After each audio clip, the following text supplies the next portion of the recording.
ഇന്ന് എൻ്റെ വീട്ടിലൊക്കെ നേരത്തെ സ്ഥിരം ഉണ്ടാക്കിക്കൊണ്ടിരുന്ന ഒരു കറിയാണ് കേട്ടോ. തക്കാളിയും ഉള്ളിയൊക്കെ കൂടെ ചെമ്മീനൊക്കെ കൂടെ വേവിച്ചിട്ട് അതിനകത്തോട്ട് തേങ്ങ അരച്ച് ചേർത്തിട്ട് വയ്ക്കുന്ന ഒരു കറി. തേങ്ങ, മഞ്ഞൾപ്പൊടിയും കുറച്ച് മുളക് പൊടിയും ഒരിത്തിരി പെരുംജീരകവും ഞാൻ ഇട്ടിട്ടുണ്ട്. അത്രയും കൂടെ അരച്ച് ഇതിനകത്ത് മിക്സ് ചെയ്ത് ജസ്റ്റ് തിളപ്പിച്ചെടുക്കുക. അങ്ങനെയാണ് കറി വയ്ക്കുന്നത്. എനിക്ക് കുഞ്ഞിൽ തീരെ ഇഷ്ടമല്ലായിരുന്നു. സ്ഥിരം വീട്ടിൽ വയ്ക്കുന്നതുകൊണ്ടാണെന്ന് തോന്നുന്നു.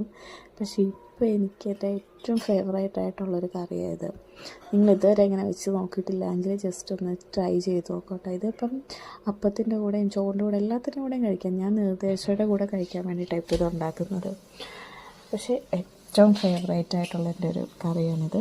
പിന്നെ ഉച്ചക്കത്തേക്ക് കുറച്ച് ചിക്കൻ ഉണ്ടായിരുന്നു, പിന്നെ കുറച്ച് വെജിറ്റബിൾസ് ഉണ്ടായിരുന്നു. അത് മെഴുക്കുവരട്ടി വെച്ചു. ചിക്കൻ ഫ്രൈ ചെയ്യാത്തായിട്ട് അതിനകത്തും കുറേ വെജിറ്റബിൾസ്, നമുക്കിഷ്ടമുള്ള എല്ലാ വെജിറ്റബിൾസും ഞാൻ ഇടുന്നുണ്ടോ.